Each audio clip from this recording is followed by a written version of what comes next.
All right, so I'll pull up my notes here to talk about my SB routine. How's everyone doing tonight?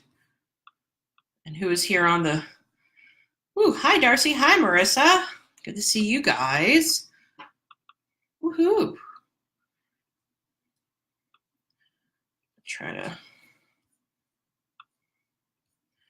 figure out how to get all these windows like on my screen in a way that I can see them all. There we go, I think. Very exciting SB Live so far. FB Live is SB Live. What's up with that? That's the hashtag. All right. Hi, Quinn. Woohoo.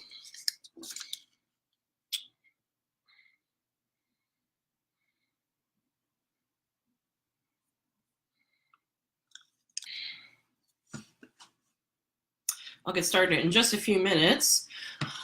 But I guess it's time to play What Polar Water Are We Drinking Tonight? And tonight I have orange vanilla polar seltzer. It's very yummy. It tastes like a creamsicle, very lightly, of course, because these are unsweetened. They just have the fizzy bubbles and the natural flavor in them. But orange vanilla, creamsicle water, I'm into it. I just ate some sandwiches and was watching wrestling for a little while and worked today and basically sat up here in my office pretty much all day, and which is fine because I love my office. But, yep. I wish that I could get better lighting sort of around this time of the day because it's starting to get dark here in Indiana. Oh, I forgot I have this light I could turn on. Slightly better. Hi, Dale. And at this time of the day, it's kind of, I'm not getting any natural light. Like I usually sit right in front of windows, so there's like a window facing me, but right now it's not very good. So my ring light is on and it is bright as Armageddon, guys. So sorry about that if I look like I'm, staring into the light of judgment. So, all right. Okay. So it's 8:35, so I want to kind of get started with this Facebook Live. And like I said, this is about my routine. So I'm going to talk you through the products that I have been using in the morning and in the evening when I'm getting ready. And I also will tell you my impressions of them, any changes that I've seen, stuff like that. Hi, Madeline. And yeah. All right. But first, I want to answer, hi, Chris. But first, I want to answer Marissa's question. So last time Marissa was on the Facebook Live, she asked a question for me, who's the next Facebook Live goer, to answer. So I'm going to answer her question right now. And the question she asked was... Sorry, looking for it here. Okay. How did you find your interest and talent in makeup artistry? Okay. So that's the question that Marissa asked for me at the end of her Facebook Live yesterday, and I am going to answer it now. So I love makeup. I have tons of makeup, and I run a business, makeup coaching. And my interest in makeup was kind of always there as a kid. I loved makeup. Just one of those kids who grabbed their mom's lipstick and stuff like that. As I got a little bit older as a teenager, started experimenting a little bit more. I was kind of a goth kid, so I had a lot of dark stuff. But I don't think I really got seriously into makeup, honestly, until maybe about 4 years ago, because I felt like my makeup game was not amazing, and I was seeing so much happening in makeup in the beauty industry, and I wanted to be part of it. But one of the major things that sort of spurred my almost like obsessive interest in watching YouTube videos and stuff like that was actually it was the passing of my mom unexpectedly in 2014. And at the time she passed away, I was living out of state. I had a job in a very remote part of the southeastern United States. I didn't really know anybody there. I was very, very isolated. And, my mom passed away, and I went back home to Pittsburgh, where I'm from, for a week to, be with my family and bury my mom. And I came back to this place where I didn't have anyone. My husband, who was my fiance at the time, he had a job up here in the Midwest, and I was kind of down there all by myself. I didn't really like my job, other than working with my students and a couple colleagues. Like, I didn't like it there. I didn't fit in. Pay wasn't very good. I was really miserable and really alone, and didn't feel like I had anyone to talk to. And I was grieving, and bad stuff was going on at my job at the time. I was starting to I was in the process of like more or less getting fired from my job, and because they didn't like me. So I was miserable, and I needed something. So I asked my sister, who was a little more into makeup than me at the time, now I'm way more into it than she is, to recommend a couple people to watch on YouTube. This is like a distraction from how painful it was to kind of be grieving my mom all alone in this place where no one liked me. And I started watching a lot of videos, and I started, I just started finding people online and on YouTube who I felt like could teach me a little bit about makeup, started sort of following their techniques and stuff, and got really into it. It became like a creative outlet for me. And I liked hearing the kind voices on YouTube after I'd spent a day feeling like I was among a lot of folks who were unkind. And started trying out different techniques of makeup, practicing a lot, taking pictures. It was something I'd always liked doing, was sort of like dressing up and taking pictures and stuff. But now I felt like I was photographing and learning and all of those things, and buying more makeup and trying more makeup, trying new techniques. And I would start wearing them to work and feeling a lot more like wearing sort of more dramatic makeup looks at the time made me feel like I was sort of reclaiming part of my identity that my job had rejected. And I'm looking to write a lot about this when I relaunch my makeup business in a couple weeks. But I think it's an important part of who I am and how I came to makeup, which was through sort of like pain and a desire for a creative outlet. And what I found in the community, maybe not so much in the community, but what I found with makeup was a lot of confidence in a way that I had not been feeling confident for a long time. And I also felt like learning and expressing myself through makeup in that way was something other people needed. Because for me, it was a very significant part of sort of finding my way back to my own identity and finding my way back to feeling okay and finding my way back to a creative outlet that was good. So that is a very long story of how I got into makeup. Basically, although I'd always loved makeup, I didn't get into it seriously until a couple of sort of significant losses in my life. And makeup kind of helped me find a new community and helped me kind of reclaim my identity and help me cope. And that's something that I want to help give to other people. So that is part of one of the things that inspired my business. So anyway, all right, let's talk about my routine. Sorry, that was so long. Okay, so I want to talk a little bit about my routine. I think if you've been seeing my other posts in the Sabbatical Beauty, you've seen, excuse me, polar seltzer. You've seen some of the things I've been doing. Hi, everybody. Hi, everyone who came in while I was yakking away. I'm really glad you're here. So this morning I woke up and had overslept a little bit, and I had to like be on a conference call in 15 minutes after I woke up. So I didn't really have time to like go through my whole routine and brush my teeth and everything. So I grabbed my peppermint water and I put it on a cotton pad this morning and just kind of wiped any excess oil off my face, and I felt fine to go on my conference call, my video conference call.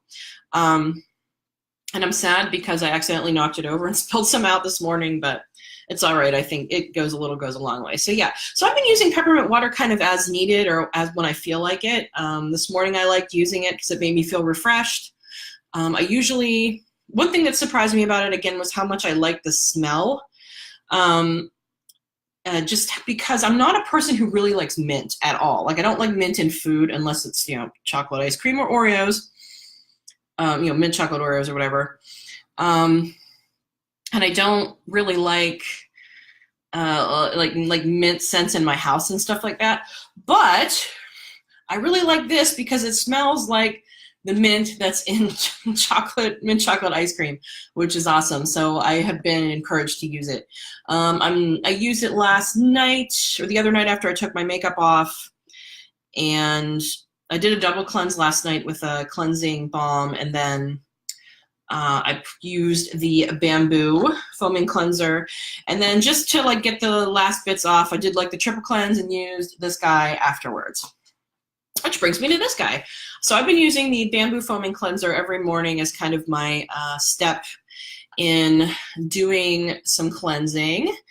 And I love the scent of this. I've been talking about how much I love how it smells. I think I described it as a Technicolor rainstorm. And it's great. And one thing about this is that it's a low pH cleanser, so it's really good for the acid balance in your skin. But one thing about low pH cleansers I've learned is that they don't foam up quite as well as higher pH cleansers. So a while back, I got this little device that is really neat, and I picked it up, I think, on Amazon for, probably some of you have one of these, but I picked this up on Amazon for, I don't know, a couple of bucks, and it's basically a thing that whips up your cleanser and makes it super foamy. So it's called, this one, I think they have different brands of this, but it's something I think is common in Korean skincare to have these little things. There's like two little parts of it. There's like this little reservoir. It says the Noonie Marshmallow Whip Maker. And then there's this little part that's like a little like lathe or a little churn or something. It's like the little, I don't know, it's like you're churning butter. And it has little holes here and whatever, and it kind of, you dip it down in here and you go back and forth. And what you basically do is you put a few tablespoons of water in the reservoir. I already put some in here so I could show you how this works. And then you pour just a little bit of your cleanser in. And then you basically like churn it like butter, and you have like tons and tons of like really fine, nice, like marshmallowy foam. So I'm gonna show you how I do that. And I do this usually at night. So I'm gonna pour a little bit of the bamboo cleanser into this thing. Again, this just has a few tablespoons of water in it. Just gonna pour, I don't know, like, maybe like a little more there. I'm gonna pour like a quarter or half a teaspoon in there. And I'm going to take the little churn part, the little lathy part, and stick it down in here. And basically I'm gonna just rock it up and down like so. And it'll like make this lovely churny noise. And you can see, I think you can sort of see in the shadow, it's starting to create lots of lather. Like, dude. And look, it's filled with foamy lather. Look at that. Oh my God. So if you really like a lot of foam with your cleanser and you like kind of like how luxurious that feels, yeah, these are cool. I will, after the Facebook Live is over, I will find a link to this little device. I think they're only a couple of bucks, and you can find, you know, like knockoff ones, whatever. And you just take some of that and put it on your face and cleanse. So I'll save this like after, and I'll wash my thing. Yeah, the churning noise. It's like a little, you know, it's like churning butter, but you're churning cleanser. All right, cool. So after I do that, I follow it with a spritz of the cucumber and aloe mist because I like it and I know that it works as kind of an essence. And I haven't been using any essences, so I decided to use this, and I really like it. Again, I love the size of this because you can stick it in your purse. After that, oh wait, I forgot the strawberry cocktail toner. Okay, so after I do my cleanses, I have been using the strawberry cocktail toner, and I haven't had any sensitivity to it. Just a little bit of tingling the very first time I used it, but I'm wondering maybe if I should, and I was using it pretty much every night just because I'm a fan of toners, and I have this like terrible thing where I feel like I need to exfoliate the shit out of myself. So I think I need to back away from it a little bit because my skin was really, really rosy. My rosacea was pretty prominent early this morning. So maybe I should switch back to like sort of every other morning. So I think that's what I'm going to do. I'm going to pull back, do this every other morning, and then follow with the cucumber and aloe mist. Okay, then after that, I throw on some serums because serum is like what I'm about. I love serums. I never used serum until I started using Sabbatical Beauty products, and now I'm addicted. The first serum I used is Marine, and you know, never forget your first love. So I've been using the coconut serum, and I love how light it is. It's sort of like it reminds me of like some of the splash masks that you have seen maybe in K-Beauty recently. Adeline asks, are my cheeks tight? They are not, actually, which is great. It hasn't been making my cheeks feel tight. Nothing's been making my cheeks feel tight, which is good. They feel hydrated and not oily while still feeling, you know, they don't feel tight at all, which is good. Notice that when I touch my face, my skin turns like bright red. That's just me. So I really like using this first. Then, of course, I roll on with my Ride or Die Bitch Marine Serum, because Marine Serum, you know. And then I go in with my other homegirl, the Red Wine Press Serum, and I'm so glad this was included in the box because I love this. And I especially love it for summer because it is so, it gives hydration and almost like seals in the less heavy serums, and my skin just feels like ready and hydrated for the day.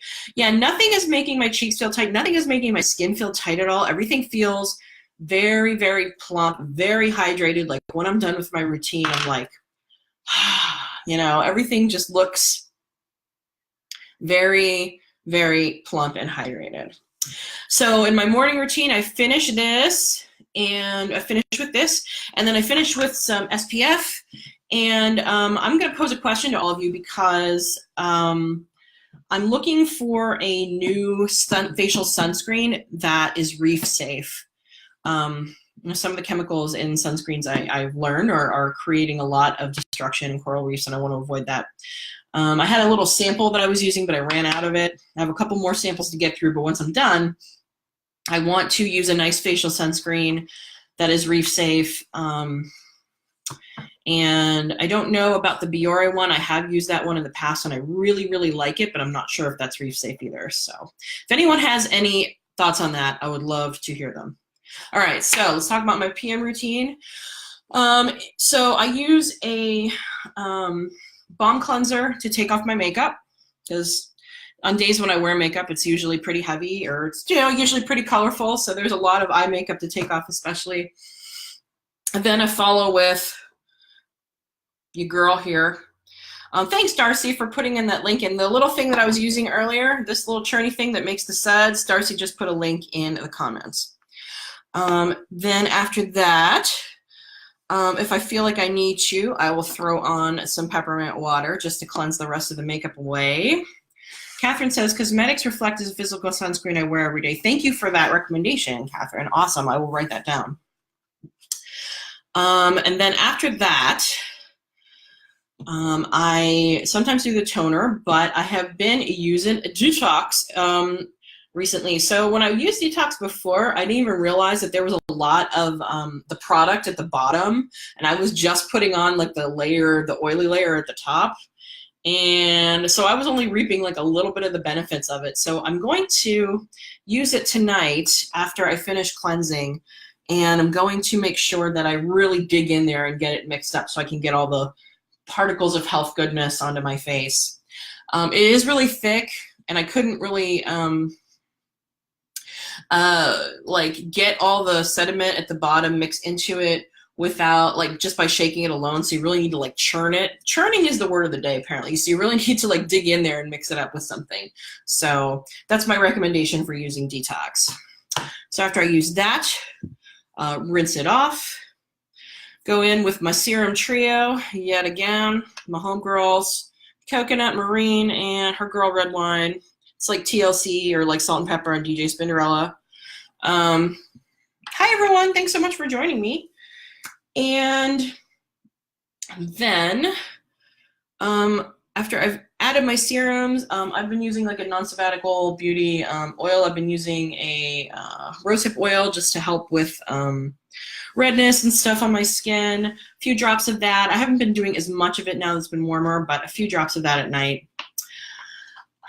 Anti-aging eye gel oil, love this. I don't use it during the day because it's a little heavy during the day, but I do love using it at night. And I'm very, as you know, I'm very freaked out about my my under eye area. And then on my cheeks, just on my cheeks, because of the redness and because they're the place where I get the most dry, I use a little bit of the camel milk cream just on my cheeks, and that is all the moisture that I've been doing for the summer. Major changes that I've noticed so far, it's only been a few days that I've been doing this because I didn't start until a bit later because I had that eye infection and didn't want to infect anything.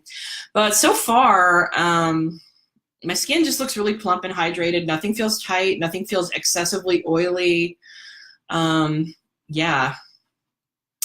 And I am just loving all the products. One thing I didn't mention was the oatmeal and rice cleansing grains, and I'm still trying to figure out kind of how I want to incorporate these into my routine. I did use them last night and I liked them. I used them in place of the bamboo cleanser. I'm trying to think of like maybe, because sometimes I feel like I really want that more liquidy, foamy cleanser at night after I've been wearing makeup. So I think I might use these tomorrow morning in place of the bamboo cleanser. The other thing I've been using, of course, which I reviewed yesterday, was Bamboo Dry Shampoo. It's the Bomb Diggity. I love it. I'm actually going to wash my hair tonight, so I'm not going to use it tonight, but yeah, loving it. So that's been the routine I've been doing for the last couple days, just sort of trying to sort everything out, make sure where everything goes. One thing that I've really gained from doing all of the stuff and being picked to be a summer box reviewer is that I've been a lot more consistent in how I'm taking care of my skin. During the school year, I'm a professor, I teach full-time, and I have a very heavy teaching load. Sometimes I feel like there's just not, you know, at the end of the day, I get home and I'm like so exhausted and it's all I can do to even, you know, like make myself something to eat and kind of like fall into bed. So, you know, sometimes I really do the minimal routine at night. And I was getting up super early in the morning because I had early classes and I have a long commute. So in the last couple of weeks, as we've been kind of barreling toward the finish in this program that I'm in that's really intense, yeah, it's been neglected is what I'm trying to say.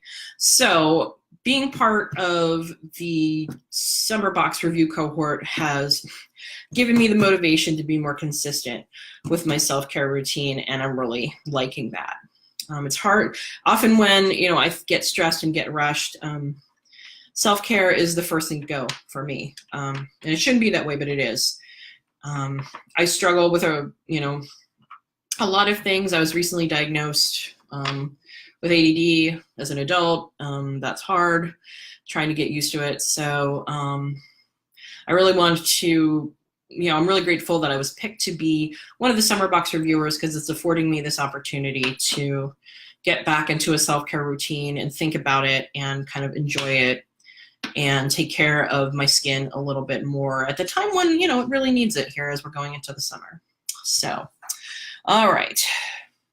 And one reason I know that I really needed this is because my skin has been looking so plump since I've been doing the routine. My skin must have been so dehydrated, y'all. Like, I must have been mainline sodium or something, because as I've been adding all of these things in my skin's like, yes, drink. let me drink, you know, it's been very, my skin has needed this hydration for a long time. Okay, so it's almost 9 o'clock. I wonder if anyone had any questions about my routine before I ask the question for our next reviewer, who is Rachel, who is going to be reviewing, I think she's reviewing a product this evening, so. All right. Oh, thank you so much, Natalie, and thank you everyone who's been listening and commenting. Aw, appreciate it. Yay. Anyone have any questions about my routine or anything I could tell you about any of these products from my perspective? I'll take a big sip of my polar water. Yeah, my skin is like me with this water right now. Like, argh. You know how like you don't even realize how thirsty you are, and then someone sits a drink in front of you, and you take a sip, and then you're like, ah, must drink all the water, and you finally. I'm not like that before I go to bed. Like my body's like, no, you have to drink everything now. It's like you haven't drunk anything in years. Oh my God, silly. Okay, so I have a question for Rachel. I'm tagging next in our summer box Q&A thing that we're doing this week. So, and I would love to hear what anyone else's thoughts are on this question, because I think this question is really fun. I listened to a entrepreneurial podcast called Being Boss, and run by 2 women, and I really like them. They're fun and they're positive without being like, you know, too sloppy about it. And one thing they always ask, sort of as an exercise to people who are interested in entrepreneurship, is what their dream day looks like. So I'm asking you, Rachel, and anyone else listening, what is your dream day? What does your dream day look like? Tell me a story of your dream day. And what I mean by that is, tell me where you are when you wake up, and what it's like. What's your morning routine? What do you choose to wear? What's your day like and where do you spend it? What's your evening like? Where do you spend it? And then how do you end the day? You know, with money, no object, nothing else, just your ideal day, the day that would make you happiest. What does it look like beginning to end? I think you can learn a lot about a person by knowing kind of what their image of what is their ideal environment, their ideal everything like. Madeline says in bed, in bed, in bed, in bed, in bed. Madeline, I salute you. In bed is good. Personally, I would spend, you know, I would lay in bed past 5 a.m., which I didn't get to do very much this last year. But yeah, I would love to know what your ideal day is, and I really want to know what you wear on your ideal day. I'm just going to come out with it. I need to know what y'all's wardrobe is, your dream wardrobe that you wear on your ideal day, hair, makeup, everything. I think I would look like a combination of, you know, gowns from the Met Gala, past and present. So that's what I really care about. All right, so I'm going to wrap this up. Thank you so much for watching, for joining me on the live. If you were there, it was really fun. And if you're watching this on YouTube, thank you so much for watching. Please like and subscribe to Sabbatical Beauty YouTube channel. Check it out, and I will see you again very, very soon. Good night, everyone.